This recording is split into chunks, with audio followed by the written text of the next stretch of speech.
There was something missing from the Green Bay Packers this season. Yes. I don't know if it was the aftermath of the Jordan Love knee injury. He had other issues. He had the groin. He hit the elbow last week. He has not seemed to be on the trajectory we thought he was last year. 100%. The biggest concern, and this is a Green Bay football team that we know has got a lot of talent. The future's bright. But I kind of go with what you're saying.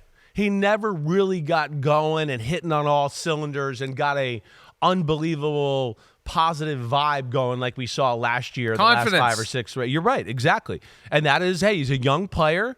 You get hurt early in the year, you don't get to practice as much, and then all of a sudden you're thrown out in a game, and, oh, wait, the game wasn't that great because I didn't practice, but, now I'm banged up again a little bit, so I can't practice the next week. Oh, now I go out and play again, and you're exactly right. It's confidence. He never got into a positive flow and got to a point this year where he just felt like, oh, I'm seeing the field great, the ball's going exactly where I want it to go, and you saw that again yesterday.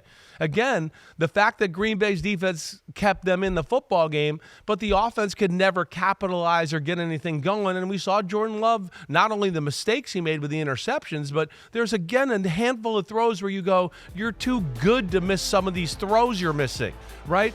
We saw this. We saw those on the sideline a few times, but we saw a few in late moments where the ball hung in the air and they didn't get a first down on a third down or whatever else. But, yes, the Green Bay Packers, their passing offense, it was just all over the place this year. They had to rely on Josh Jacobs in the run game just way too much as the year went on. They hardly had anybody left by the time they get to the end of this game, though. Seriously. They had lost Christian Watson with a torn ACL, Romeo Doubs hit his head on the ground. They were working on him for 10 minutes. They had to carry him, help him walk into the locker room.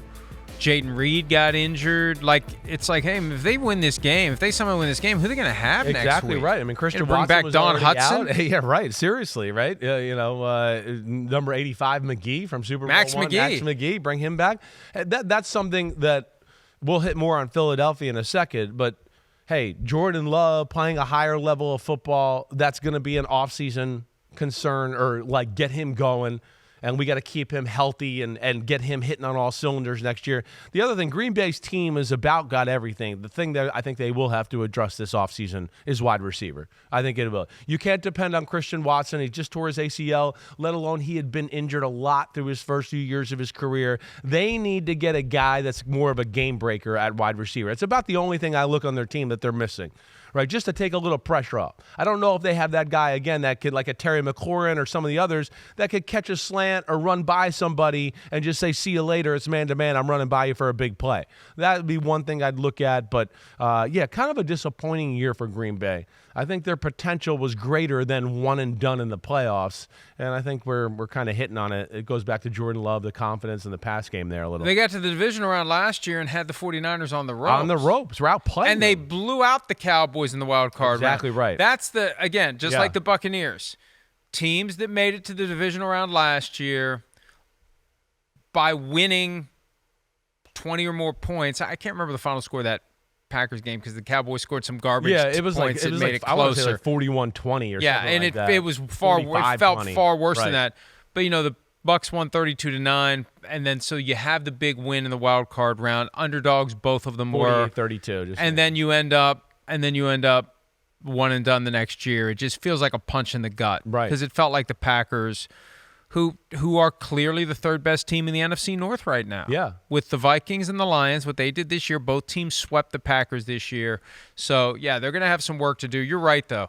When Christian Watson and Romeo Doubs were rookies in Aaron Rodgers' final year, there was enough from both of them that made us kind of, they may have something here. Right. And neither has really lived up to it, to the point where you got to start thinking, who's in the draft? Who can we find? Who can we trade for? Who can we sign? What can we do to try to give Jordan Love a weapon in the pass game the way that we went out and spent money to give him a weapon in the run game with Josh Jacobs? That's right. I think they got to do that. I would think they do. They got to address that to a degree. They never got to a point this year where we felt like it all came together and they got really hot. I know they were really good, but we've seen, again, the teams that are in the upper echelon, the cream of the crop, we've seen the Ravens at the right time start playing, oh my gosh, unbelievable football. The Chiefs at the end of the year, oh my gosh, unbelievable football. The Bills the same way, right? The Lions, of course, we saw that as well. The Eagles, it's a little different because they had the NFC East, a little locked up, and then Jalen Hurts got hurt. But the point I'm trying to make is we never really felt like they got to a spot where you were like, oh, they're finally playing to their utmost potential here. Watch out for them. It was always like, oh, they're close. I hope Jordan Love can play better. They didn't get it going. Hi, it's Mike Florio. Thanks for watching PFT on YouTube. Hit subscribe for the latest news and analysis from Pro Football Talk.